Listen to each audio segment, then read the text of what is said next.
야, 윤재희! 지금 당장 기어가서 고쳐놓으라고! 서울 패션위크 백스테이지. 화려한 조명 아래서 저는 바닥에 무릎을 꿇고 있었습니다. 7년차 디자이너라는 직함이 무색하게 상사의 발밑에서 모델의 구두를 고치는 게 제 일이었으니까요. 하지만 그날 우연히 그 장면을 목격하신 시어머니의 눈빛이 제 인생을 완전히 바꿔놓을 줄은 미처 몰랐습니다. 은빛의 시간과 함께하는 오늘의 사연. 구독과 좋아요 눌러주시고 끝까지 함께해주세요. 그럼 사연 시작합니다. 화려한 조명이 쏟아지는 서울 패션 위크의 메인 스테이지는 언제나 제게 동경과 절망을 동시에 안겨주는 곳이었습니다. 쿵쾅거리는 비트와 함께 모델들이 깃털처럼 가볍게 걷고 관객들이 그 옷의 선에 환호할 때 33살의 디자이너인 저는 그 무대 바로 아래 어두컴컴한 백스테이지 바닥에 엎드려 있었습니다. 7년차 디자이너라는 직함은 이곳에서 아무런 힘이 없었습니다. 제 일상은 모델의 신발 밑창에 붙은 이물질을 떼어내거나 흐트러진 밑단을 손톱이 깨지도록 바느질하는 일들로 채워져 있었으니까요. 그때 제 머리 위로 날카로운 목소리가 쏟아졌습니다. 야, 윤재희. 8번 모델 구두. 굽 흔들리는 거 안 보여? 너 눈은 장식이야? 지금 당장 기어가서 고쳐놓으라고. 오수진 팀장의 목소리였습니다. 42살 회사 설립자의 딸이라는 배경을 등에 업고 이 바닥에서 무소불위의 권력을 휘두르는 그녀 앞에서 저는 한낱 소모품에 불과했습니다. 기어가라는 그 모욕적인 말에 심장이 덜컥 내려앉았지만 저는 입술을 깨물며 바닥에 무릎을 꿇었습니다. 집에서 기다릴 7살 딸아이의 어린이집 특별활동비와 성실하지만 박봉인 공무원 남편의 월급 봉투를 생각하면 제 자존심 같은 건 먼지보다 가벼워야 했으니까요. 비참함을 꾹꾹 눌러 담으며 모델의 발치에서 구두를 수선하고 있는데 행사장 저 멀리서 익숙한 실루엣이 보였습니다. 소박한 베이지색 가디건에 검은색 면바지를 입은 우리 어머니, 67의 강명자 여사님이었습니다. 어머니는 근처에 볼 일이 있어 오셨다가 제 생각이 나서 들렀다며 제 손에 따뜻한 보온병을 쥐어주려 하셨습니다.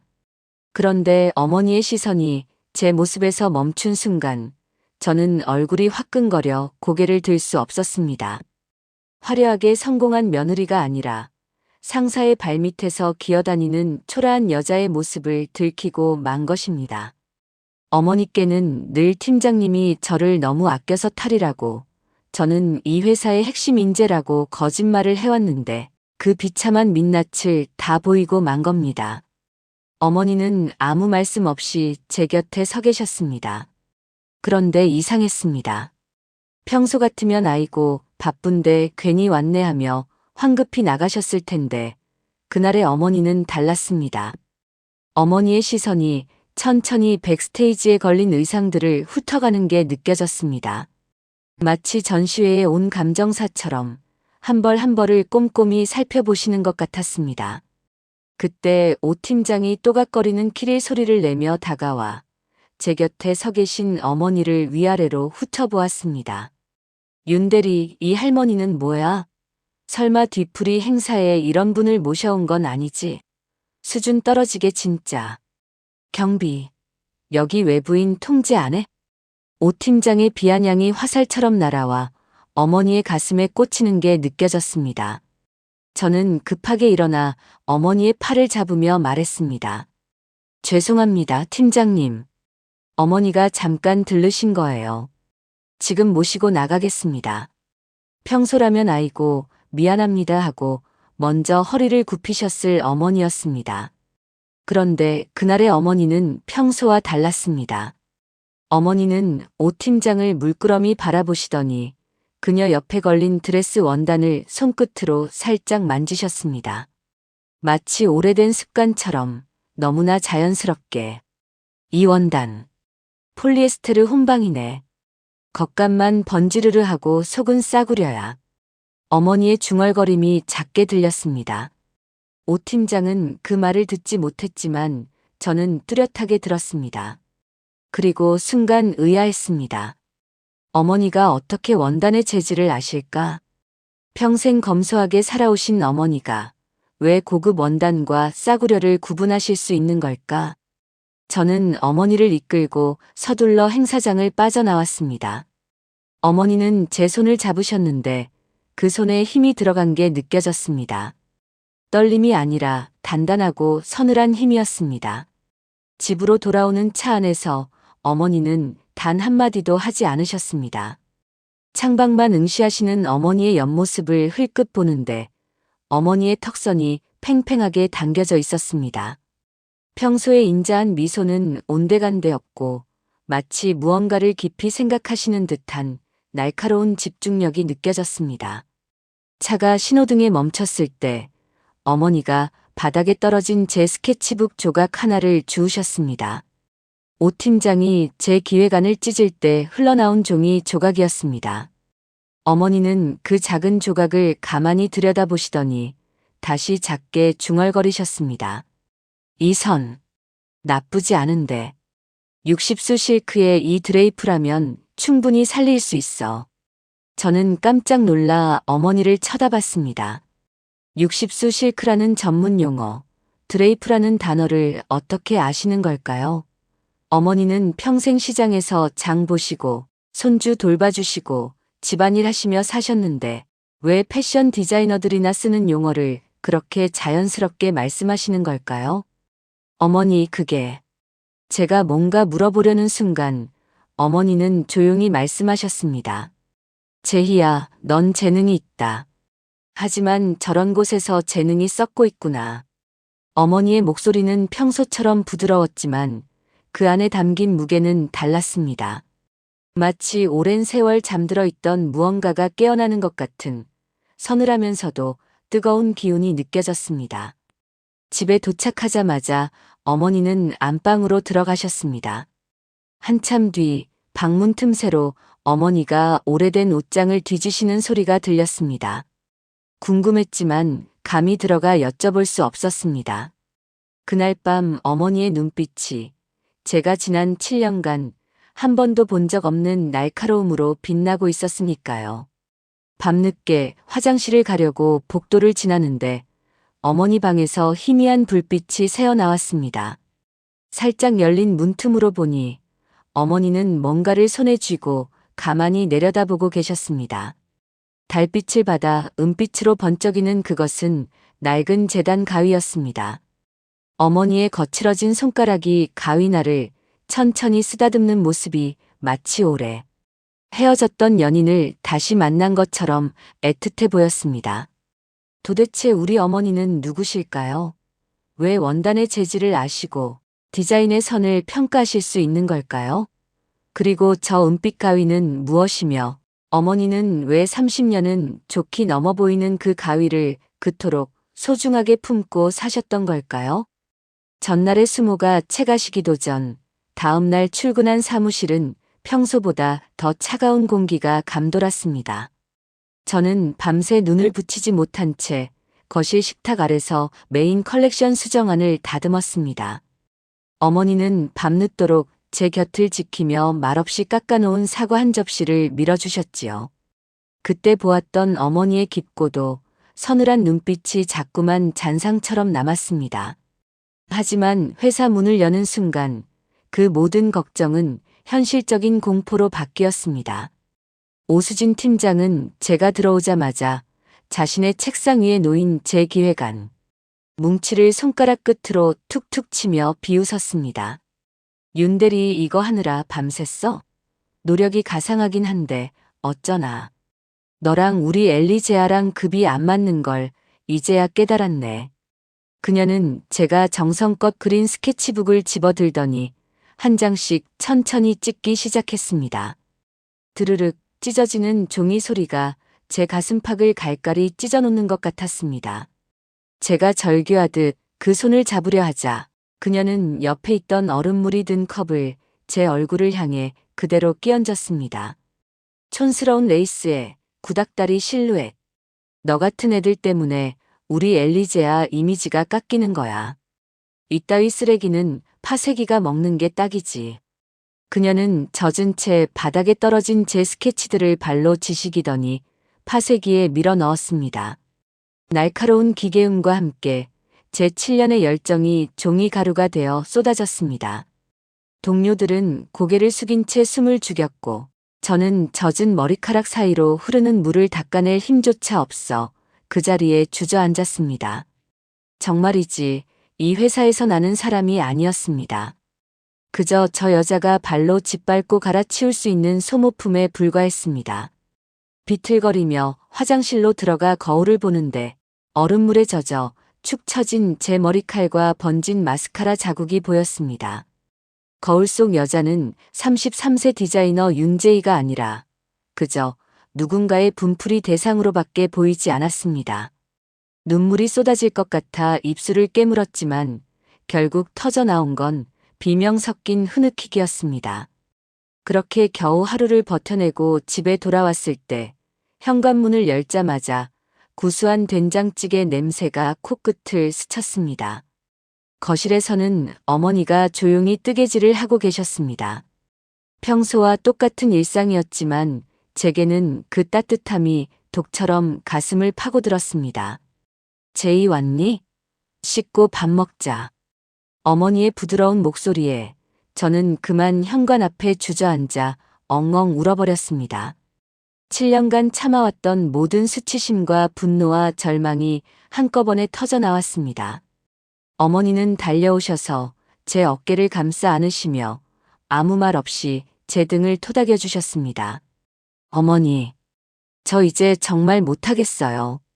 제가 뭘 잘못한 거예요? 왜 저한테만 이러는 거예요? 제 오열이 한참 이어졌습니다.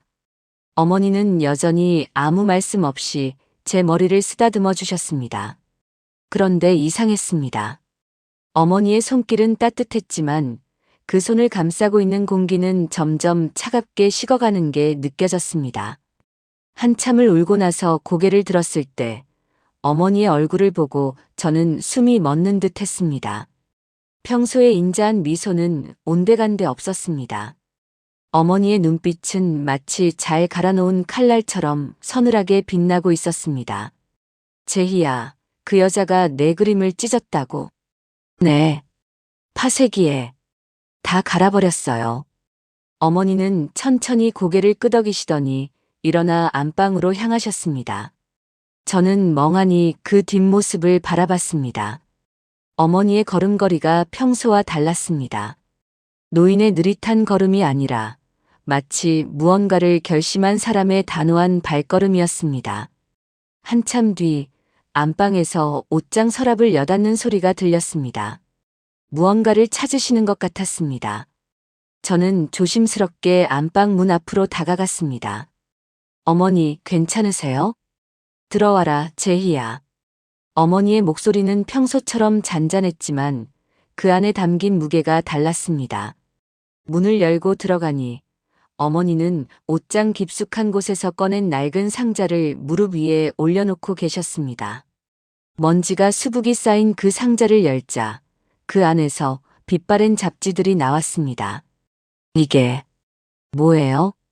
제가 잡지 하나를 집어들었을 때 표지에 적힌 문구를 보고 저는 눈이 휘둥그레졌습니다. 1987년 서울 패션위크 마이너스 신의 디자이너 에스더 강의 혁명적 데뷔. 잡지를 펼치자 그곳에는 젊은 시절의 어머니로 보이는 여성이 런웨이 옆에 서 있는 사진이 실려 있었습니다. 지금의 어머니보다 30년은 젊어 보이지만 그 날카로운 눈빛만큼은 지금과 똑같았습니다. 사진 속 여성은 은빛 재단 가위를 손에 쥐고 카메라를 똑바로 응시하고 있었습니다. 어머니, 이게 어머니세요? 어머니는 대답 대신 상자에서 또 다른 것을 꺼내셨습니다. 빛바랜 명함이었습니다. 거기에는 이렇게 적혀 있었습니다. ESTHERKANG 마이너스 마스터 디자이너. 제 손이 떨렸습니다. 에스더 강. 한국 패션계의 전설로 불리는 그 이름.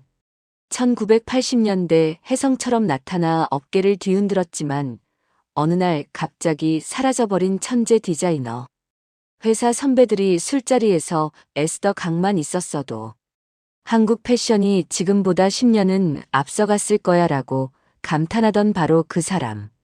그 전설이 우리 어머니였다는 겁니까? 어머니. 이게 대체. 어머니는 마지막으로 상자 밑바닥에서 무언가를 꺼내셨습니다. 검은 비단천에 쌓인 그것을 풀자 날이 시퍼렇게 선 은빛 재단 가위가 모습을 드러냈습니다. 어젯밤 제가 흘끗 본 바로 그 가위였습니다. 어머니는 가위를 손에 쥐고 가위날을 천천히 쓰다듬으셨습니다. 30년 만에 옛 연인을 만나듯 그렇게 조심스럽게. 그리고 낮은 목소리로 말씀하셨습니다. 제희야, 저 여자가 내 재능을 짓밟았다고. 내 그림을 찍고 너를 바닥에 기게 했어. 어머니의 목소리가 점점 낮아졌습니다. 낮지만 강렬한 마치 폭풍 전야의 고요처럼 무서운 목소리였습니다. 어머니, 이제 내가 나서야겠구나. 30년 전 내가 당한 일을 내 며느리가 똑같이 당하는 걸 보고만 있을 순 없지. 어머니는 은빛 가위를 수건으로 정성스럽게 닦아내기 시작하셨습니다. 그것은 단순한 청소가 아니었습니다. 마치 전쟁터로 나가기 전 장수가 칼을 가는 것처럼 신성한 의식처럼 느껴졌습니다. 어머니 30년 전에 무슨 일이 있으셨어요? 어머니는 가위날에 비친 자신의 얼굴을 물끄러미 바라보시더니 한숨을 길게 내쉬셨습니다. 긴 이야기다, 제희야. 하지만 내가 알아야 할 때가 온 것 같구나. 지금 내가 다니는 엘리제야. 그 회사의 진짜 시작이 뭔지 너는 아니? 저는 고개를 저었습니다. 회사 홈페이지에는 오태술 회장이 1988년 설립이라고만 적혀 있었습니다. 그놈이 훔쳐간 거다. 내 디자인을, 내 꿈을, 내 인생을 통째로. 어머니의 말씀에 저는 온몸에 소름이 돋았습니다. 도대체 30년 전에 무슨 일이 있었던 걸까요? 왜 전설의 디자이너 에스더 강이 강명자라는 이름으로 검소한 시어머니로 30년을 사셨던 걸까요? 그리고 지금 어머니 손에 쥐어진 저 은빛 가위는 무엇을 자르려 하는 걸까요? 어머니가 30년 전에 비밀을 꺼내신 그날 밤, 저는 한숨도 자지 못했습니다. 에스더 강. 그 전설적인 이름이 우리 어머니였다는 사실이 믿기지 않았습니다. 하지만 더 믿기지 않았던 건 다음 날 아침 출근하자마자 제 책상 위에 놓인 인사팀의 호출장이었습니다. 윤재의 대리, 지금 즉시 인사팀으로 오시기 바랍니다. 차가운 음성의 내선 전화를 받고 인사팀으로 향하는 복도는 마치 사형수가 형장으로 걸어가는 길처럼 느껴졌습니다. 문을 열고 들어가자 오수진 팀장이 인사팀장 옆에 앉아 비릿한 미소를 짓고 있었습니다. 윤대리, 아니 윤재희 씨. 심각한 문제가 발견됐습니다. 인사팀장이 서류 뭉치를 제 앞으로 밀었습니다.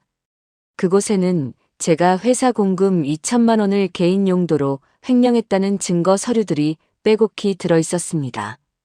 제가 한 번도 본 적 없는 영수증들, 제 이름으로 위조된 법인카드 사용 내역, 심지어 경쟁사에 이번 시즌 기획안을 팔아넘기려 했다는 이메일 기록까지. 이게 대체 뭡니까? 저는 이런 거 한 적 없어요. 제 목소리가 떨렸습니다. 하지만 오 팀장은 여유롭게 커피를 훌쩍이며 말했습니다. 증거가 다 있잖아, 윤대리. 아, 미안. 이제 윤대리라고 부르면 안 되겠네. 횡령범 윤재희 씨. 팀장님, 이건 조작이에요. 제가 언제 이런 걸. 조작? 오 팀장이 비웃듯 웃었습니다. 그럼 이 법인카드 사용 서명도 조작이야? 내 필체랑 똑같은데? 서류를 보니 정말로 제 필체와 흡사한 서명이 있었습니다. 하지만 저는 그런 서류에 사인한 적이 단 한 번도 없었습니다. 이건 명백한 함정이었습니다. 윤재희 씨, 두 가지 선택이 있습니다. 인사팀장이 냉정하게 말했습니다. 하나, 조용히 사직서 쓰고 나가면 고소는 안 합니다. 둘 끝까지 부인하면 형사고발 들어갑니다. 선택하세요. 저는 그 자리에서 다리에 힘이 풀려 주저앉을 뻔했습니다.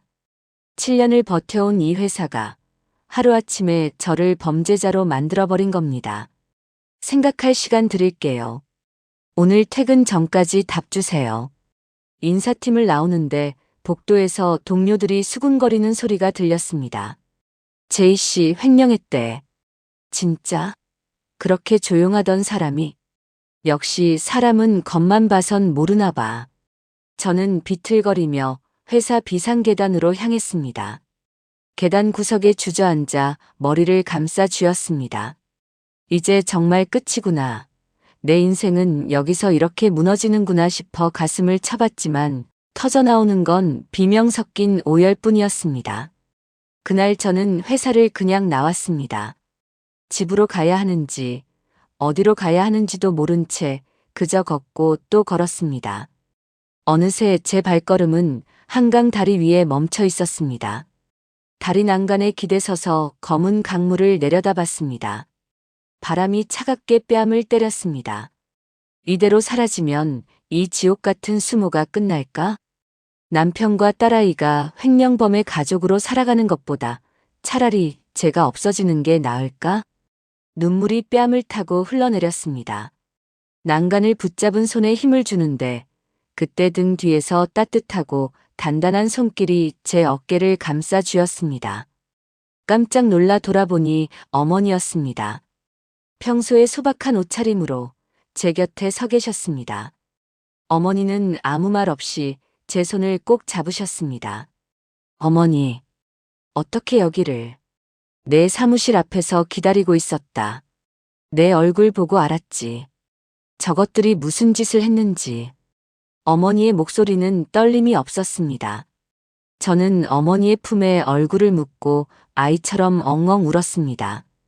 어머니, 저 너무 무서워요. 저들이 저를 횡령범으로 만들었어요. 진우까지, 우리 가족까지 다 망가뜨리려고 해요. 제희야, 강물은 아래로 흐르지만 사람은 위를 보고 살아야 한다. 내가 여기서 무너지면 저 악독한 것들이 웃지 않겠니? 어머니는 제 손을 이끌고 다리 아래로 내려갔습니다. 강변에 있는 낡은 카페로 저를 데려가셨습니다. 한적한 그곳에는 손님이 거의 없었습니다. 어머니는 따뜻한 차 2잔을 주문하시고 창가 자리에 저를 앉히셨습니다. 제희야, 이제 내가 전부 알아야 할 때가 온 것 같구나.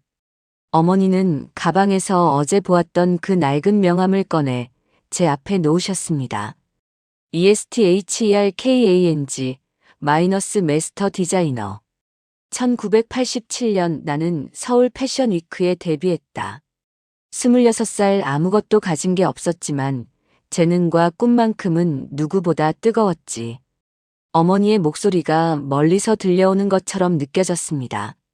마치 30년 전으로 돌아간 것처럼. 그때 내 밑에 조수가 한 명 있었다. 오태술. 21살 청년이었지. 원단을 나르고 실을 정리하고 내 스케치를 깨끗하게 정서하는 일을 했어. 저는 숨을 멈췄습니다. 오태술. 지금의 엘리제아 회장, 오수진 팀장의 아버지. 그 청년은 부지런했어. 새벽같이 와서 밤늦게까지 일했지. 난 그 성실함을 높이 샀고 많은 걸 가르쳐줬다. 원단 보는 법, 재단하는 법, 디자인의 기본 원칙들을. 어머니는 차를 한 모금 마셨습니다. 그 손이 미세하게 떨리고 있었습니다. 1990년 나는 생애 최고의 컬렉션을 준비하고 있었다. 3년간 공들인 작품이었지. 모든 스케치, 모든 원단 샘플, 모든 패턴이 완성됐어. 발표만 하면 되는 시점이었어. 그런데 어느 날 오태술이 사라졌다. 그리고 내 작업실에 있던 모든 자료도 함께. 제 가슴이 철렁 내려앉았습니다. 한 달 뒤 신문에서 봤다. 신예 디자이너 오태술, 혁신적 컬렉션으로 업계 주목. 거기 실린 사진 속 옷들은 전부 내 디자인이었어. 어머니의 눈가가 붉어졌습니다. 30년이 지났지만 그 상처는 여전히 생생한 것 같았습니다. 난 항의했지. 언론에, 업계에, 모두에게 진실을 알리려 했어. 하지만 그놈은 이미 정계 유력 인사의 후원을 받고 있었고 나는 아무 배경 없는 여자 디자이너일 뿐이었지. 어머니, 내 시아버지, 내 남편은 그 싸움에서 나를 지키려다 쓰러지셨다.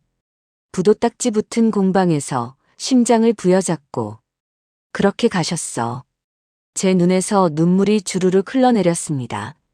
그 뒤로 난 모든 걸 포기했다. 에스더 강이라는 이름도 디자이너라는 꿈도 그저 강명자로 남편 없이 아들 하나 키우는 과부로 살았지.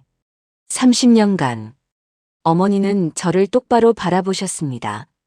그런데 제희야, 너를 보니 그때의 내가 보이더라. 재능은 있는데 짓밟히고 꿈은 있는데 찢기고 살고 싶은데 죽어가는 그 모습이. 어머니, 이제 더는 못 보겠다. 30년 전엔 내가 무너졌지만 이번엔 다르다. 내 며느리는 내가 지킨다. 어머니는 가방에서 휴대전화를 꺼내 어디론가 전화를 거셨습니다. 여보세요, 정 사장님? 나예요, 에스더. 네, 30년 만이죠. 부탁이 하나 있어요. 전화를 끊으신 어머니가 제 손을 잡으셨습니다. 제희야, 횡령 혐의, 조작된 증거, 그따위 종이 쪼가리로 저들이 이길 수 있을 거라 생각하나. 30년 전엔 혼자였지만 이제는 내 편이 있어. 하지만 어머니, 저들은 너무 커요. 엘리제아는 크면 뭐하니? 뿌리가 썩었는데. 제희야, 도망치는 건 지는 게 아니다. 더 큰 도약을 위해 발판을 바꾸는 거지. 어머니의 눈빛이 다시 그 날카로운 빛으로 변했습니다. 30년간 잠들어 있던 에스더 강이 깨어나고 있었습니다. 그날 밤 집으로 돌아온 저는 남편 진우에게 모든 걸 털어놓았습니다. 회사의 누명, 어머니의 과거, 그리고 앞으로 벌어질 싸움에 대해. 제희야. 진우가 제 손을 꼭 잡았습니다. 우리 어머니가 그런 분이셨다니. 그럼 더 이상 물러설 이유가 없잖아. 우리 같이 싸우자. 그 말에 저는 또 눈물이 났습니다. 하지만 이번엔 절망의 눈물이 아니었습니다. 다음 날 아침, 저는 엘리제아 인사팀에 사직서를 제출했습니다. 하지만 그 사직서 맨 밑에 이렇게 적었습니다. 저는 결백합니다. 그리고 조만간 진실이 밝혀질 것입니다. 마이너스 윤재희. 오수진 팀장이 비웃으며 그 사직서를 구겼습니다. 하지만 저는 더 이상 무섭지 않았습니다. 제 뒤에는 전설의 디자이너 에스더 강이 서 계셨으니까요. 엘리제아를 낳은 다음 날 어머니는 제게 단정한 옷차림을 하라고 하셨습니다. 검소하지만 품이 있는 회색 재킷과 흰 블라우스를 꺼내주시며 오늘 중요한 사람들을 만날 거다라고 말씀하셨습니다. 어머니, 누구를 만나시는 건데요? 내 과거를 함께했던 사람들, 그리고 내 미래를 함께할 사람들. 어머니와 저는 종로 3가의 낡은 골목으로 향했습니다. 고층 빌딩 사이에 숨어있는 그 골목은 마치 시간이 멈춘 것처럼 옛날 서울의 모습을 간직하고 있었습니다. 어머니는 한 허름한 찻집 앞에서 멈춰 서셨습니다. 명인다방이라는 간판이 빛바랜 채 걸려 있었습니다. 문을 열고 들어가자 안쪽 구석자리에 3명의 노인이 앉아 계셨습니다. 이르는 좋게 넘어 보이는 분들이었지만 그 눈빛만큼은 여전히 날카롭고 또렷했습니다. 명자야. 한 할아버지가 벌떡 일어나셨습니다. 마른 체구의 하얀 머리카락 하지만 손가락만큼은 아직도 굵고 단단해 보였습니다. 정 사장님. 어머니의 목소리가 떨렸습니다. 정 사장이라 불린 그 할아버지는 어머니의 손을 꼭 잡으셨습니다. 두 사람의 눈가가 동시에 붉어졌습니다. 30년. 30년을 기다렸소, 명자야. 언젠가 당신이 돌아올 줄 알았어. 옆에 앉아 계시던 할머니도 일어나셨습니다. 단아한 한복 차림의 그분은 어머니를 끌어안으며 조용히 우셨습니다. 에스더 선생님. 선생님이 없는 30년이 얼마나 길었는지 아세요? 박 여사님. 어머니도 그분을 안으시며 눈물을 흘리셨습니다. 그 광경을 보며 저는 가슴이 뭉클했습니다. 30년이라는 시간이 흘렀지만 이분들의 인연은 전혀 바래지 않은 것 같았습니다. 이 아이가 내 며느리냐? 세 번째 할아버지가 저를 보며 물으셨습니다. 굵은 뿔테 안경을 쓴 그분은 제 손을 잡으며 말씀하셨습니다. 김 변호사요. 30년 전 에스더 선생님께서 오태술 그놈과 싸울 때 도와드렸던 사람이요. 변호사님이세요? 제가 놀라 물었습니다. 그땐 풋내기 변호사였지만 지금은 법무법인 대표요. 비록 늙었지만 아직 패는 칼보다 강하다는 걸 증명할 수 있어. 어머니는 저를 이분들께 소개하셨습니다. 이 아이가 내 며느리 윤재희요. 디자이너로 7년을 버텼지만 지금 엘리제아의 오수진에게 똑같은 수모를 당하고 있어. 엘리제아. 정 사장이라 불린 할아버지가 주먹으로 탁자를 쳤습니다. 오태술 그놈이 세운 그 도둑회사. 아직도 버젓이 잘 나가고 있더군. 정 사장님, 어머니가 조용히 말씀하셨습니다. 이제 되찾으려 해요. 30년 전에 빼앗긴 것을. 혼자가 아니라 내 며느리와 함께. 박 여사가 제 손을 잡으셨습니다. 거친 손이었지만 따뜻했습니다. 제이 씨, 나는 30년 전 에스더 선생님 밑에서 원단을 담당했던 사람이요. 지금도 동대문에 원단 가게를 운영하고 있지. 비록 작은 가게지만 이 바닥 원단상들은 다 내 후배들이요. 그리고 나는 정 사장이 말을 이었습니다. 명인재단소를 운영하고 있어. 30년 전 에스더 선생님께 배운 재단 기술로 지금까지 버텼지. 내 밑에서 일하는 재단사들만 20명이 넘소. 김 변호사가 말씀하셨습니다. 그리고 나는 법으로 싸울 준비가 되어 있어.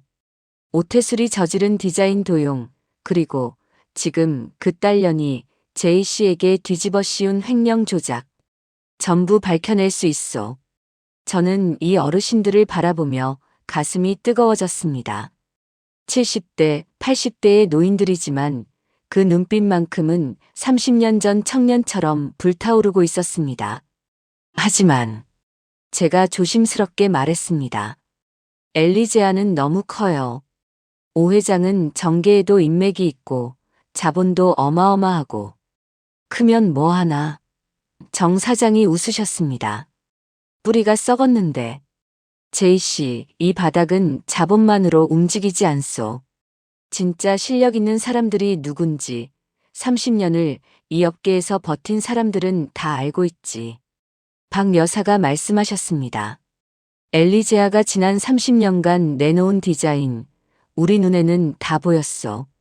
전부 에스더 선생님 스타일의 아류작이지. 오태술 그놈은 훔친 디자인으로 시작했고 그 딸도 계속 남의 것을 빼앗으며 살아온 거요. 어머니가 저를 보며 말씀하셨습니다. 제희야, 혼자서는 이길 수 없을지 몰라도 함께라면 다르다. 이분들은 30년 동안 내가 돌아오길 기다려주신 분들이야. 그리고 이제 우리 편이 되어주실 거야. 김 변호사가 서류 가방에서 두꺼운 파일을 꺼내셨습니다.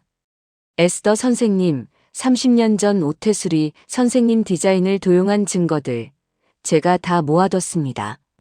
당시에는 선생님이 싸움을 포기하셔서 못 썼지만 이제 다시 쓸 수 있어. 정말요? 제가 눈이 휘둥그레져서 물었습니다.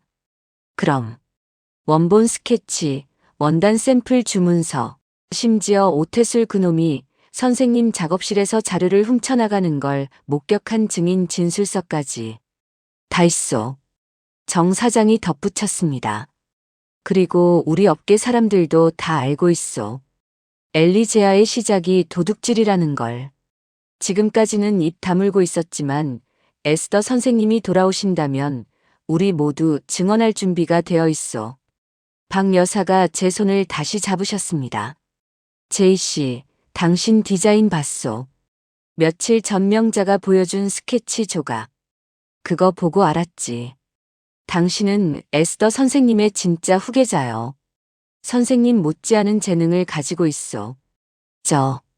저는 겸손할 필요 없어. 어머니가 제 어깨를 감싸 안으셨습니다. 제희야, 내 실력을 내가 제일 의심하고 있구나. 하지만 이분들 눈은 속일 수 없어. 30년 넘게 이 바닥을 지켜온 분들의 눈을 말이야. 그날 오후 저는 이 어르신들과 함께 구체적인 계획을 세웠습니다. 먼저 제 횡령 혐의를 벗기고, 그 다음 오태술의 과거 도용 사실을 밝히고, 마지막으로 제가 디자이너로서 다시 설 수 있는 기회를 만드는 것. 일주일 뒤가 엘리제아 창립 기념 패션쇼지. 어머니가 물으셨습니다. 네, 30주년 기념쇼예요. 오 팀장이 총괄 디렉터로. 좋아. 어머니의 눈빛이 날카로워졌습니다. 그날이 좋겠구나. 오태술이 도둑질로 세운 회사의 30주년 파티. 그날 모든 걸 끝내자. 하지만 어머니, 일주일밖에 안 남았어요. 그 짧은 시간에. 정 사장이 웃으셨습니다. 제이 씨, 우리가 30년을 준비했소. 일주일이면 충분하오. 다방을 나서는데 박 여사가 제 손에 명함을 쥐어주셨습니다. 내일 우리 가게로 오시오. 에스더 선생님과 당신이 만들 옷에 쓸 최고급 원단들 다 준비해 놓겠소. 공짜요. 어머, 그럴 순 없어요. 에스더 선생님께 받은 은혜를 이제라도 갚는 거요. 30년 전 선생님이 없었다면 지금의 내가 없었소. 집으로 돌아오는 길 어머니는 제 손을 꼭 잡으셨습니다. 제희야, 이제 무섭지 않니? 솔직히 말하면 여전히 무서웠습니다. 엘리제아는 거대했고 오 팀장은 여전히 권력을 쥐고 있었습니다.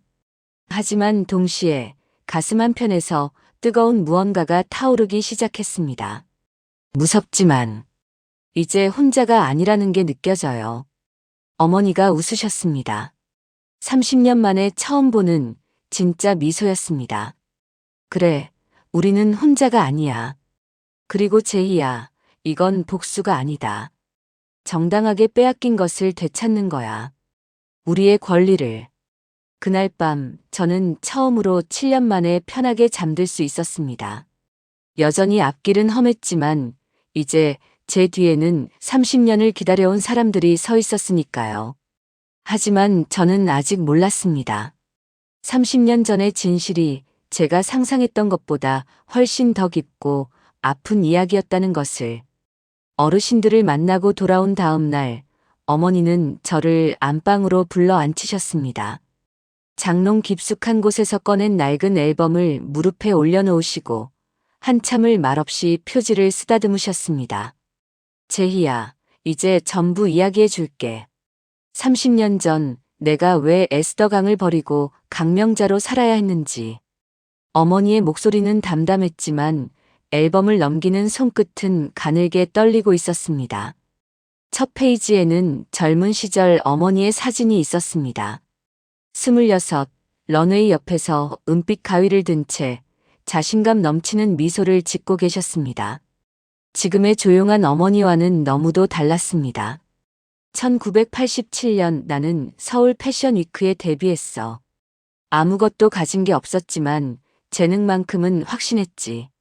첫 컬렉션이 대성공을 거두면서 업계에서는 나를 혁명의 디자이너라고 불렀어. 어머니가 다음 페이지를 넘기셨습니다.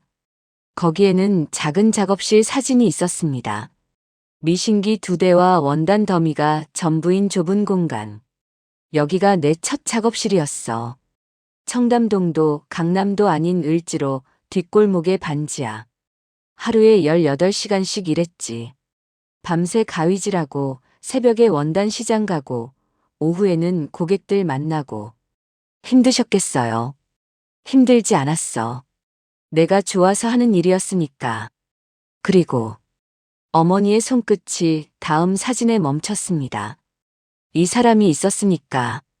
사진 속에는 건장한 청년이 어머니 옆에서 웃고 있었습니다. 환한 미소, 성실해 보이는 인상. 젊은 시절의 시아버지였습니다. 내 시아버지 강민호. 그때 28이었지. 원단 배달하다가 우연히 내 작업실에 들렀다가 그렇게 인연이 됐어.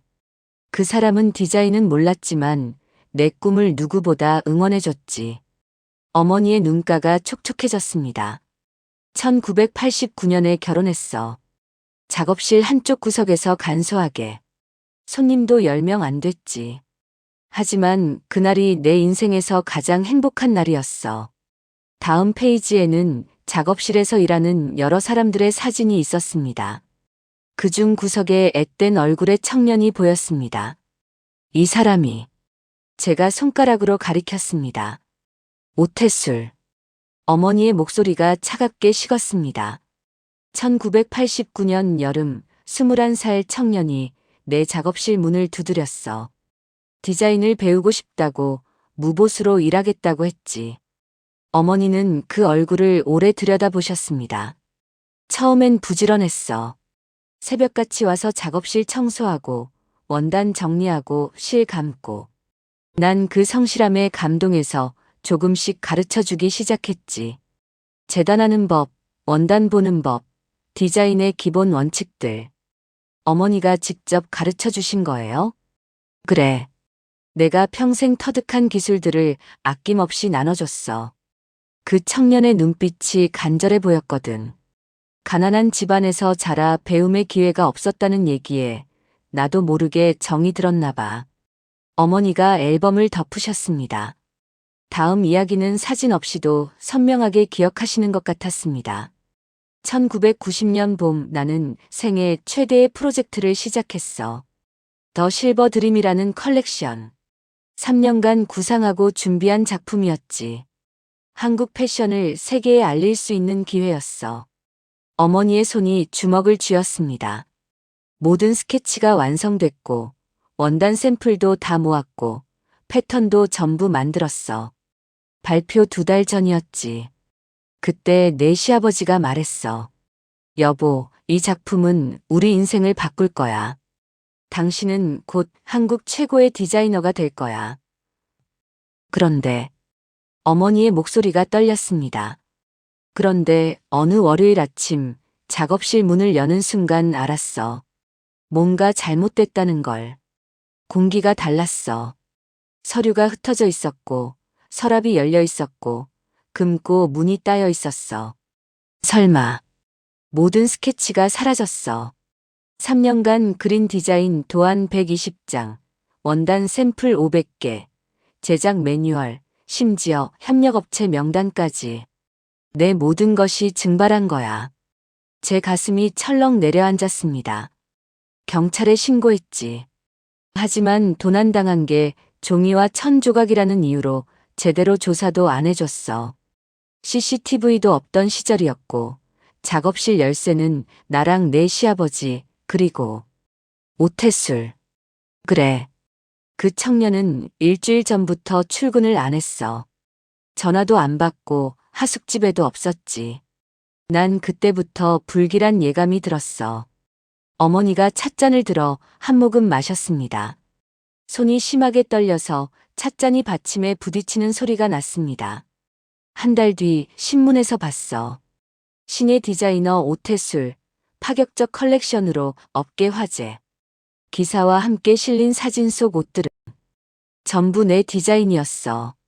내가 3년간 밤을 새우며 그린 그 스케치들이 오태술이라는 이름으로 세상에 나온 거야. 그게 어떻게 가능해요?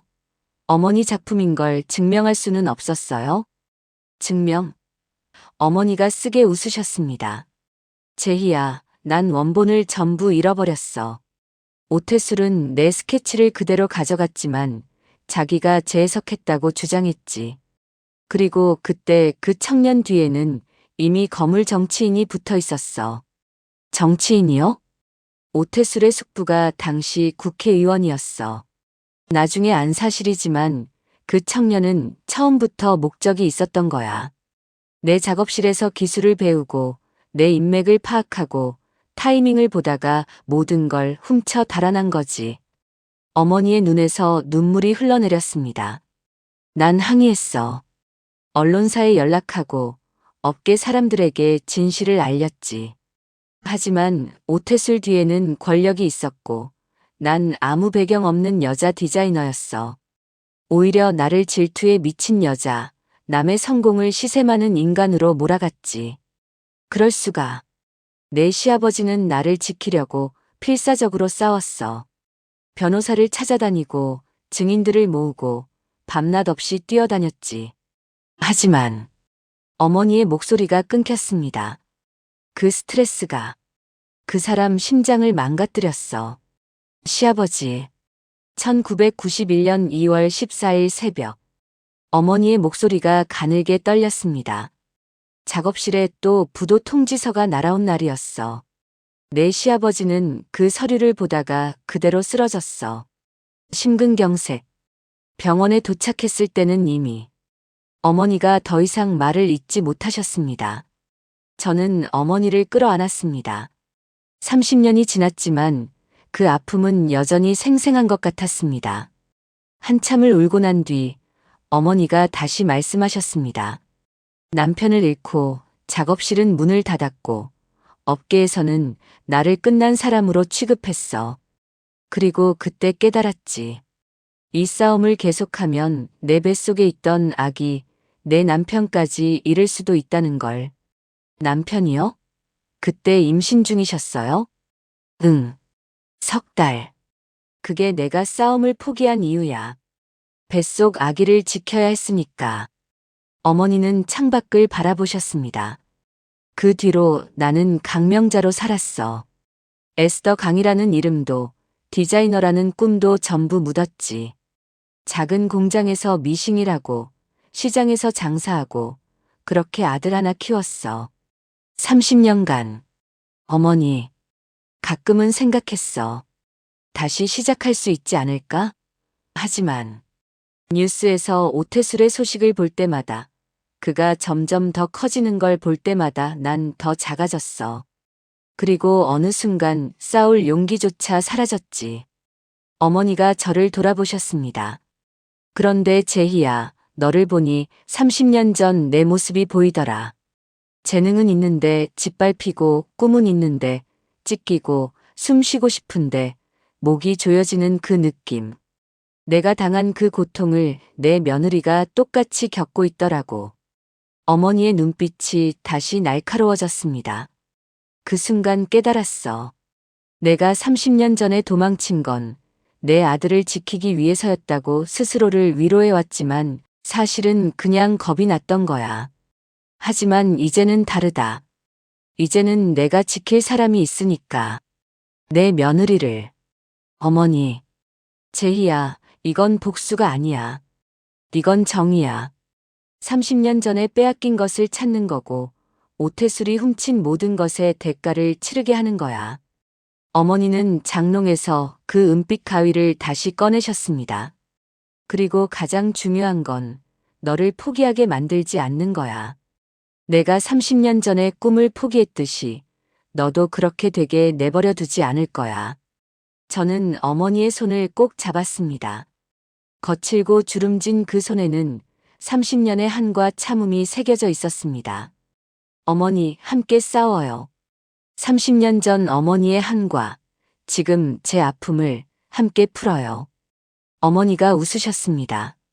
눈물 섞인 미소였지만 그 안에는 다시 타오르는 불꽃이 있었습니다. 그날 밤 거실 탁자 위에 우리는 30년 전 사진들과 지금의 엘리제아 자료들을 펼쳐 놓았습니다. 김 변호사님이 보내주신 증거 자료들도 함께. 어머니와 저는 밤새 그 자료들을 정리했습니다. 30년의 시간이 만든 거대한 거짓을 무너뜨릴 진실의 퍼즐을 맞추면서 일주일 뒤 패션쇼. 어머니가 말씀하셨습니다. 그날이 심판의 날이 될 거야. 오태술과 오수진, 그들이 30년간 쌓아 올린 거짓의 성이 무너지는 날. 그때 남편 진우가 늦은 퇴근 후 들어왔습니다. 우리의 진지한 얼굴을 보고 물었습니다. 어머니, 제희야, 무슨 일이야? 저는 남편을 안치고 어머니가 들려주신 30년 전 이야기를 전부 말해줬습니다. 남편의 얼굴이 점점 굳어졌습니다. 아버지가 그렇게 돌아가셨던 거였어요? 어머니가 고개를 끄덕이셨습니다. 진우의 눈에도 눈물이 고였습니다. 어머니, 왜 이제야 말씀하세요? 미안하다, 진우야. 내가 상처받을까봐 숨겼어. 하지만 이제는 알아야 할 때가 온 것 같구나. 진우가 주먹을 불끈 쥐었습니다. 그럼 더 이상 물러설 이유가 없네요. 우리 아버지의 원수, 제 아내를 괴롭히는 그 인간들. 제가 할 수 있는 건 뭐든지 하겠습니다. 그날 밤 우리 가족은 하나가 됐습니다. 30년 전의 한과 지금의 분노가 하나로 모여 거대한 힘이 되었습니다. 이제 일주일 뒤 엘리제아 창립 30주년 패션쇼. 그곳에서 모든 것이 결정될 것입니다. 패션쇼를 5일 앞둔 화요일 아침, 남편 진우의 휴대폰에 이상한 문자가 왔습니다. 김진우 주무관, 구청 민원실 앞으로 오세요. 마이너스 감사 담당관. 진우의 얼굴이 하얗게 질렸습니다. 감사 담당관실 호출은 공무원에게 가장 두려운 일입니다. 그날 오후 진우는 퇴근도 못하고 조사를 받았습니다. 제가 횡령 혐의자이고 그 돈을 진우가 함께 사용했다는 제보가 들어왔다는 것이었습니다. 여보, 괜찮아. 사실이 아니잖아. 전화기 너머 진우의 목소리는 떨리고 있었습니다. 제희야, 그게 문제가 아니야. 제보자가 증거라고 제출한 게 있대. 4명의 통장에 정체불명의 200만 원이 들어온 기록. 뭐? 그게 무슨? 나도 몰라. 처음 보는 입금이야. 근데 그게 엘리제아 법인카드로 인출된 돈이랑 날짜가 일치한대. 저는 온몸에 소름이 돋았습니다. 오 팀장이 여기까지 손을 쓴 겁니다. 저를 횡령범으로 만드는 것도 모자라 이제 남편까지 공범으로 엮으려는 것이었습니다. 다음 날 더 끔찍한 일이 벌어졌습니다. 진우 직장 구청 민원실 게시판에 익명의 글이 올라왔습니다. 공무원 김진우의 아내는 대기업 횡령범. 그 돈으로 호의호식하는 부부. 이런 사람이 우리 세금으로 월급 받아도 되나요? 글은 순식간에 지역 맘카페와 SNS로 퍼져나갔습니다. 진우는 동료들의 수군거림 속에서 고개를 들 수 없었습니다. 제희야. 퇴근한 진우가 소파에 무너지듯 앉았습니다. 내가 사표 쓸까? 그 말에 저는 가슴이 무너져 내렸습니다. 성실하게 10년을 일한 남편이 제 때문에 직장을 잃어야 한다는 게 믿기지 않았습니다. 진우야, 미안해. 다 내 탓이야. 아니야, 제희야. 내 잘못이 아니야. 저 나쁜 것들이. 하지만 우리 둘 다 알고 있었습니다. 이대로 가면 진우의 공직 생활은 끝난다는 것을. 설령 무죄가 밝혀져도 이미 퍼진 소문은 지울 수 없다는 것을. 그날 밤 저는 어머니 몰래 집을 나왔습니다. 다시 한강 다리로 향했습니다. 이제 정말 끝이었습니다. 제가 버티려고 하면 할수록 제 가족이 더 깊은 수렁으로 빠져들었습니다. 난간에 기대어 아래를 내려다보는데 차가운 바람이 뺨을 때렸습니다. 이렇게 끝내면 편할까? 저만 사라지면 남편도, 딸도, 어머니도 평화로워질까? 제희야. 등 뒤에서 어머니의 목소리가 들렸습니다. 깜짝 놀라 돌아보니 어머니가 숨을 헐떡이며 서 계셨습니다. 택시를 타고 급히 오신 모양이었습니다. 어머니, 어떡해. 진우한테 연락받았다. 내가 집을 나갔다고. 어머니는 제 손을 꼭 잡으셨습니다. 제희야, 30년 전 나도 여기 섰었다. 남편 잃고 작업실 잃고 모든 걸 잃었을 때 똑같이 이 다리에서 아래를 내려다봤지. 그럼 어떡해. 뱃속에 내 남편이 있었어. 어머니의 목소리가 떨렸습니다. 그 아이를 생각하니까 견딜 수 있었어. 그리고 지금 너에게도 있잖니. 지켜야 할 사람들이. 하지만 어머니, 제가 버티면 버틸수록 다들 더 고통받아요. 그게 저들의 수법이야. 어머니가 단호하게 말씀하셨습니다. 너를 고립시키고 내 가족을 공격해서 내가 스스로 무너지게 만드는 거지. 30년 전에도 똑같았어. 오태술 그놈도 똑같은 방식으로 날 무너뜨렸고. 그럼 어떻게 해야 해요? 저는 이제 정말 모르겠어요. 어머니는 저를 꼭 끌어안으셨습니다. 제희야, 도망치는 게 답이 아니야. 내가 여기서 무너지면 저들이 이기는 거야. 그리고 30년 뒤에 또 다른 여자가, 또 다른 며느리가 똑같은 고통을 겪을 거야. 하지만 이틀만 참아라. 사흘만 더 버텨라. 패션쇼까지 딱 5일 남았어. 그날 우리가 이기면 모든 게 뒤집힌다. 그날 밤 어머니와 함께 집으로 돌아왔습니다. 거실에는 진우가 딸아이를 재우고 소파에서 기다리고 있었습니다. 여보. 진우가 저를 보며 일어났습니다. 오빠 미안해요. 제가 겁쟁이였어요. 그때 현관 초인종이 울렸습니다. 밤 11시가 넘은 시각에 누가 왔을까요? 문을 열자 정 사장님과 박 여사님, 그리고 김 변호사님이 서 계셨습니다. 들어도 되겠나? 정 사장님이 물으셨습니다. 어르신들, 이 밤에 제이 씨가 힘들다는 소식 들었소. 박 여사님이 제 손을 잡으셨습니다. 혼자 두면 안 될 것 같아서. 김 변호사님이 서류 가방을 탁자 위에 올려놓으셨습니다. 제이 씨 남편분 일 내일 아침 바로 처리하겠소. 그 익명 제보자가 누군지 추적했고 조작된 통장 입금 기록도 은행에서 확인했소. 전부 오수진 측에서 꾸민 일이라는 증거가 나왔소. 정말요? 그럼 내일 아침 구청 감사 담당관실에 내가 직접 찾아가서 증거 제출하겠소. 김진우 주무관은 오히려 피해자요. 정 사장님이 말씀하셨습니다. 그리고 우리 재단소 직원들이 총동원해서 의상 제작 중이요. 5일이면 충분하오. 에스더 선생님과 제이 씨가 디자인만 완성하면 나머지는 우리가 다 맡겠소. 박 여사님이 덧붙이셨습니다. 원단도 다 준비됐소. 최고급만 골랐지. 그리고 내일 동대문 원단상 사람들 20명이 모여서 응원한다고 했소. 다들 에스더 선생님 얘기 듣고 자기들도 힘 보태겠다고. 저는 이 어르신들을 바라보며 눈물이 났습니다. 혼자라고 생각했는데 제 뒤에는 이렇게 많은 분들이 서 계셨습니다.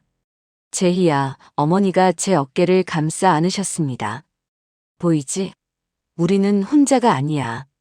그리고 5일 뒤면 저 악독한 것들이 무너지는 걸 볼 거야. 그날 밤부터 우리 집은 작전 본부가 됐습니다. 거실 탁자에는 디자인 스케치가 펼쳐졌고 어머니와 저는 밤을 새우며 마지막 디테일을 다듬었습니다. 진우는 엘리제아 패션쇼 당일 보안 계획을 확인했습니다. 김 변호사님은 법적 준비를, 정 사장님은 의상 제작을, 박 여사님은 원단 조달을 맡으셨습니다. 5일 뒤면 어머니가 스케치를 내려다보며 중얼거리셨습니다. 30년의 거짓이 끝나는 날이야. 이제 더 이상 두렵지 않았습니다. 엘리제아 창립 30주년 패션쇼. 그날이 바로 심판의 날이 될 것입니다. 패션쇼가 열리는 그랜드 볼룸은 가식적인 우아함으로 가득했습니다.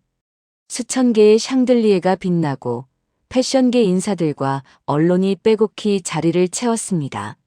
무대 중앙에는 엘리제아 30년 혁신의 역사라는 거대한 현수막이 걸려 있었습니다.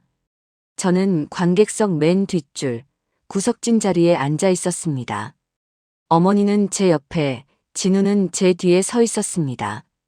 우리는 모두 긴장한 얼굴로 무대를 응시했습니다. 시작됐네. 어머니가 낮게 중얼거리셨습니다. 무대 조명이 어두워지고 웅장한 음악이 흘러나왔습니다. 스포트라이트가 무대 한쪽을 비추자 오수진 팀장이 화려한 드레스를 입고 등장했습니다. 관객들의 박수 소리가 터져 나왔습니다. 엘리제아 창립 30주년 기념 패션쇼에 오신 것을 환영합니다. 오 팀장의 목소리는 자신감으로 넘쳤습니다.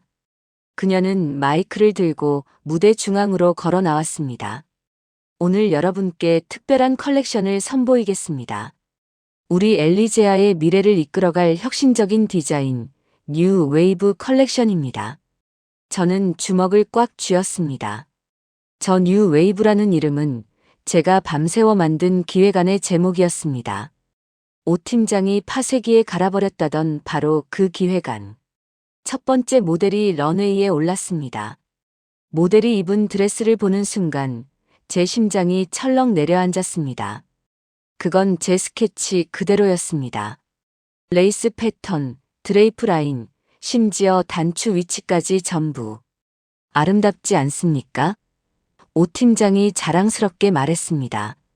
이것은 제가 3개월간 공들여 만든 작품입니다. 관객들이 감탄하며 박수를 쳤습니다. 저는 그 박수 소리가 칼로 가슴을 베는 것처럼 아팠습니다. 참아라, 제희야. 어머니가 제 손을 꼭 잡으셨습니다. 조금만 더. 그리고 이제 오 팀장이 드라마틱하게 말했습니다. 피날레를 장식할 특별한 작품을 공개하겠습니다. 무대 뒤에서 마지막 드레스가 준비되는 순간 갑자기 모든 조명이 꺼졌습니다. 회장 전체가 암흑에 휩싸였습니다. 관객들 사이에서 당황한 목소리가 터져 나왔습니다. 뭐야? 정전인가? 무슨 일이야? 오 팀장이 무대 위에서 소리쳤습니다. 조명팀, 뭐 하는 거야? 당장 불 켜. 하지만 조명은 켜지지 않았습니다. 대신 객석 정중앙을 비추는 단 하나의 스포트라이트가 켜졌습니다. 그 빛 아래 어머니가 천천히 일어나셨습니다. 어머니는 더 이상 검소한 옷차림이 아니었습니다. 회장 전체의 시선이 어머니께 집중됐습니다.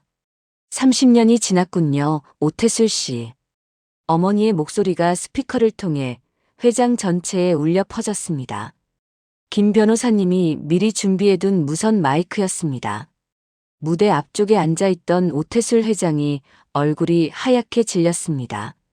그는 벌떡 일어나 어머니를 보며 소리쳤습니다. 당신은 기억하시나요? 1990년 을지로 지하 작업실에서 제 디자인 전부를 훔쳐 달아난 일을. 회장이 술렁거리기 시작했습니다. 사람들이 수군거렸습니다. 오 팀장이 무대에서 고함쳤습니다. 이 할망구가 미쳤나? 경호원, 당장 저 여자 끌어내. 하지만 경호원들이 움직이기 전에 무대 뒤 대형 스크린이 켜졌습니다. 화면에는 엘리제아 사무실 CCTV 영상이 재생되기 시작했습니다. 오 팀장이 제 디자인을 파쇄기에 갈아 넣는 장면, 제 얼굴에 물을 끼얹는 장면이 선명하게 보였습니다. 이게 어떻게?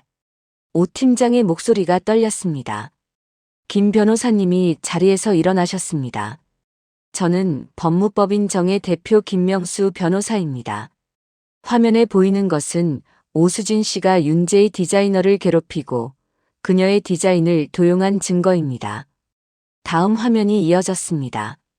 오 팀장이 회계팀 직원과 통화하는 녹취록이었습니다. 윤재희 이름으로 횡령 증거 만들어. 법인카드 기록 조작하고 김진우 통장에 돈 넣어놓고 완벽하게 해. 회장 전체가 술렁거렸습니다. 언론 기자들이 카메라를 들고 오 팀장을 향했습니다. 아니야. 이건 조작이야. 이건 합성이라고. 오 팀장이 비명을 질렀습니다. 하지만 스크린은 멈추지 않았습니다. 이번에는 30년 전 자료들이 나타났습니다. 어머니의 원본 스케치와 오태술이 발표했던 디자인의 비교 화면. 너무나 똑같았습니다. 1990년 2월 17일. 어머니의 목소리가 회장을 가득 채웠습니다. 오태술, 당신은 제 작업실에서 3년간 공들인 디자인 120점을 훔쳐 달아났습니다. 그리고 그것으로 엘리제아를 세웠죠. 오 회장이 주저앉았습니다. 그의 얼굴은 재처럼 하얗게 질려 있었습니다. 그리고 30년이 지난 지금 어머니가 천천히 무대로 걸어가셨습니다. 당신의 딸은 제 며느리에게 똑같은 짓을 하고 있었습니다. 어머니가 무대 위로 올라가셨습니다. 관객들 사이에서 박수 소리가 터져 나오기 시작했습니다. 처음엔 몇 명이었지만 곧 회장 전체로 번져나갔습니다. 오수진. 어머니가 무대 위에서 떨고 있는 오 팀장을 내려다보셨습니다. 당신이 파쇄기에 갈아버린 디자인, 당신이 쓰레기라고 말한 그 재능이 지금부터 보일 겁니다. 어머니가 손뼉을 한번 쳤습니다. 무대 뒤에서 새로운 음악이 흘러나왔습니다. 그리고 런웨이에 첫 번째 모델이 등장했습니다. 그 모델이 입은 드레스는 제가 어머니와 5일 밤을 새워 만든 작품이었습니다. 오 팀장의 도용 디자인과는 비교조차 할 수 없는 압도적인 아름다움이었습니다. 저게 관객석에서 감탄의 목소리가 터져 나왔습니다. 두 번째, 세 번째 모델이 이어졌습니다. 정 사장님의 재단소에서 완성한 작품들이었습니다. 박 여사님이 골라주신 최고급 원단으로 만든 옷들. 30년의 한과 5일의 열정이 만들어낸 기적이었습니다. 저는 자리에서 일어나 무대로 걸어갔습니다. 관객들의 시선이 저를 향했습니다. 무대에 오른 저는 어머니 옆에 섰습니다. 어머니가 제 손을 잡으셨습니다. 신사숙녀 여러분. 어머니가 말씀하셨습니다. 이 사람은 제 며느리 윤재희입니다. 그리고 오늘 여러분이 보신 이 작품들의 진짜 디자이너입니다. 회장이 기립박수로 흔들렸습니다. 저는 그 박수 소리에 눈물이 쏟아질 것 같았습니다.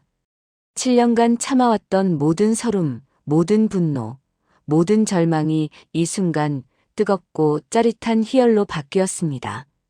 오 팀장은 무대 구석에 주저앉아 있었습니다. 경호원들이 그녀를 부축하려 했지만 그녀는 그저 멍하니 바닥만 응시했습니다. 오 회장은 VIP석에서 뒷목을 잡으며 쓰러졌습니다. 구급대원들이 급히 달려갔습니다. 어머니. 저는 어머니를 끌어안았습니다. 우리가 해냈어요. 그래, 우리가 해냈다. 30년의 거짓이 끝났어. 피날레 음악이 흘러나오고 모든 모델들이 다시 무대에 올랐습니다. 그 중심에 어머니와 제가 서 있었습니다. 플래시가 터지고 기자들이 질문을 쏟아냈습니다. 하지만 저는 그 어떤 소리도 들리지 않았습니다. 그저 제 손을 꼭 잡고 계신 어머니의 따뜻함만 느껴졌습니다. 객석 뒤편에서 남편 진우가 딸아이를 안고 환하게 웃고 있었습니다. 정 사장님, 박 여사님, 김 변호사님이 박수를 치며 웃고 계셨습니다. 이것이 바로 정의였습니다. 복수가 아니라 정당하게 빼앗긴 것을 되찾는 것. 30년의 침묵을 깨고 다시 일어서는 것. 런웨이 위에서 저는 처음으로 느꼈습니다. 제가 더 이상 누군가의 발밑에 기어다니는 사람이 아니라 제 이름으로 당당히 설 수 있는 디자이너라는 것을. 그날 밤 엘리제아라는 거짓의 성은 무너졌고 에스더 강과 윤재희라는 두 이름이 다시 빛나기 시작했습니다. 패션쇼가 끝난 지 한 달이 흘렀습니다. 태풍이 지나간 자리는 눈부시게 푸른 하늘이 대신했습니다. 오태술 회장과 오수진 팀장은 디자인 도용, 횡령 조작, 명예훼손 혐의로 구속 기소되었습니다. 30년간 쌓아 올린 거짓의 성은 단 하루 만에 무너졌습니다.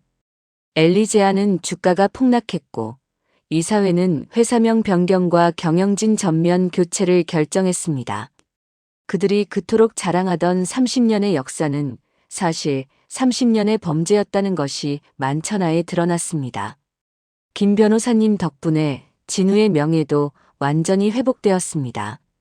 악의적인 게시물을 올렸던 사람들도 처벌받았습니다. 진우는 다시 성실한 공무원으로 평온한 일상을 되찾았습니다. 세상은 연일 에스더 강의 귀환과 천재 디자이너 윤재희의 이야기로 떠들썩했습니다. 유명 패션 매거진에서 인터뷰 요청이 쏟아졌고 대형 패션 하우스에서 스카우트 제의가 들어왔습니다. 하지만 정작 우리 집 거실은 예전처럼 고요하고 평온했습니다. 제이 왔니? 얼른 씻고 밥 먹자. 오늘 된장찌개가 아주 잘 됐다.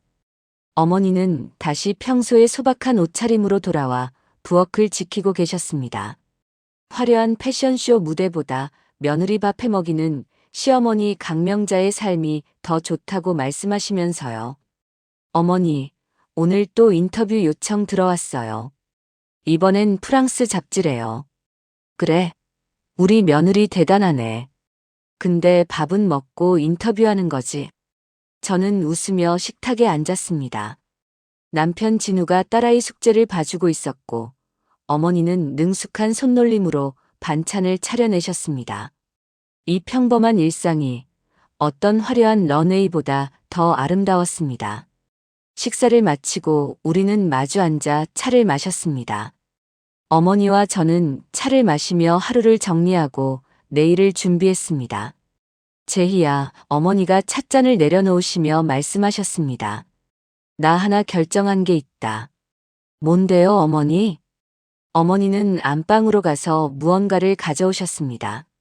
검은 비단 천에 쌓인 그것을 풀자 은빛 재단 가위가 모습을 드러냈습니다. 이제 이 가위는 내 거다. 어머니, 이건 어머니 것인데. 아니야. 30년 전 이 가위는 내 꿈의 상징이었어. 하지만 이제 이 가위는 우리의 연결고리야. 내가 이루지 못한 꿈을 내가 완성하고 언젠가 내 딸에게 또 물려주는. 어머니는 제 손에 가위를 쥐어주셨습니다. 여전히 묵직하고 차가운 금속이었지만 이제는 그 차가움 속에 따뜻함이 느껴졌습니다. 이 가위로 남의 것을 자르지 말고 내가 가고 싶은 길을 가로막는 장애물들을 잘라내며 살 거라. 두려움도, 포기하고 싶은 마음도, 다시 무릎 꿇고 싶은 유혹도 전부 잘라내고 당당하게 걸어가라. 저는 그 가위를 두 손으로 받아들었습니다. 30년 전 어머니가 흘렸던 눈물과 제가 7년 동안 삼켰던 서러움이 이 차가운 금속 안에 녹아 이제는 단단한 힘이 된 것 같았습니다. 그리고 제희야, 어머니가 제 손을 꼭 잡으셨습니다. 이제 우리 새로운 시작을 하자. 새로운 시작이요? 응. 새 브랜드를 만들려고 해. 너랑 나 둘이서. 어머니는 스케치북을 펼쳐 보이셨습니다. 거기에는 고부라는 이름이 적혀 있었습니다. 고부. 높을고 풍성할 부. 그래. 높고 풍요롭다는 뜻이자 고부. 시어머니와 며느리를 뜻하기도 하지. 우리 두 사람의 인연을 기리는 이름이야. 저는 그 이름을 보며 가슴이 뜨거워졌습니다. 정 사장님이 작업실 하나 준비해 주셨어. 거기서 너랑 나 그리고 우리를 도와주신 분들과 함께 천천히 시작하려고 해. 어머니, 대기업 디렉터 자리도 좋지만 나는 우리만의 작은 공방이 더 좋더라. 원단 고르고 선 긋고 가위질하고 그렇게 옷 한 벌 한 벌 정성껏 만드는 거. 그게 진짜 디자이너의 삶이 아닐까? 저는 어머니를 꼭 껴안았습니다. 좋아요, 어머니. 함께해요. 고부라는 이름으로 우리 둘이서. 그날 밤부터 우리는 새로운 브랜드를 준비하기 시작했습니다. 어머니는 원단을 고르고 저는 선을 그렸습니다. 가끔 의견이 맞지 않아 투닥거리기도 했습니다. 제희야, 이 소매 라인은 좀 더 여유롭게 해야 돼. 너무 타이트하면 불편해. 어머니, 요즘은 슬림핏이 트렌드예요. 이게 더 세련돼 보여요. 트렌드도 좋지만 입는 사람이 편해야지. 옷은 결국 사람을 위한 거야. 그럼 중간으로 할까요? 어머니 방식이랑 제 방식을 섞어서. 그래, 그게 좋겠다. 옛 것과 새 것이 만나는 거지. 이렇게 우리는 서로에게서 배웠습니다. 어머니의 30년 경험과 제 젊은 감각이 만나 누구도 흉내낼 수 없는 독특한 스타일이 탄생했습니다. 저녁 무렵 작업을 마치고 가족과 함께 근처 작은 식당에서 밥을 먹었습니다. 화려한 레스토랑도 아니고 특별한 날도 아니었지만 그 순간이 제 인생에서 가장 행복한 시간이었습니다. 집으로 돌아오는 길 어머니가 제 팔짱을 끼셨습니다. 제희야, 너 후회하지 않니? 대기업 디렉터 자리 다 마다하고 작은 공방에서 시작하는 거. 전혀요, 어머니. 저는 지금이 가장 좋아요. 나도 그래. 30년 전에 빼앗긴 건 회사나 명예가 아니었어. 내가 진짜 잃어버린 건 옷 만드는 기쁨, 원단 만지는 행복, 누군가를 위해 정성껏 바느질하는 그 순간들이었어. 이제 다시 찾으셨잖아요. 그래, 내 덕분에. 그리고 제희야, 고마워. 뭐가요? 나를 다시 에스더 강으로 만들어줘서. 30년 동안 잠들어 있던 나를 깨워줘서. 저는 어머니의 손을 꼭 잡았습니다. 저야말로 고마워요, 어머니. 저를 포기하지 않게 지켜주셔서. 다음 날 창밖으로 따스한 봄 햇살이 비쳐 들어왔습니다. 작업대 위에 놓인 은빛 가위가 그 햇살을 받아 반짝였습니다. 자, 그럼 오늘도 시작해볼까? 어머니가 원단을 펼치며 웃으셨습니다. 네, 어머니. 시작해요. 저는 가위를 들고 원단 위에 선을 그었습니다. 어머니는 제 옆에서 그 선을 따라 가위질을 하셨습니다. 두 사람의 가위질 소리가 경쾌하게 울려 퍼졌습니다. 이제 더 이상 누구에게도 굽히지 않는 우리만의 런웨이가 이 작은 작업실에서 매일 펼쳐지고 있습니다. 서로의 상처를 바느질해준 이 인연이야말로 세상 어떤 비단보다 귀하고 질기다는 것을 우리는 알고 있습니다. 30년의 침묵 끝에 피어난 꽃, 7년의 서름 끝에 얻은 자유. 이제 우리는 함께 걷습니다. 시어머니와 며느리로, 스승과 제자로, 그리고 무엇보다 꿈을 나누는 동료로. 은빛 가위는 오늘도 빛나고 있습니다. 오늘 사연의 제이 씨와 명자, 어르신처럼 가족의 아픔을 함께 나누고 서로를 지켜준 경험이 있으신가요? 혹은 나이가 들어서도 다시 꿈을 펼친 적이 있으신가요? 중요한 건 포기하지 않는 것입니다. 그리고 혼자가 아니라는 것을 기억하는 것입니다. 이 이야기가 여러분 마음에 작은 위로가 되었다면 좋아요와 구독으로 응원해주세요. 다음에도 더 좋은 이야기로 찾아뵙겠습니다. 은빛의 시간 감사합니다.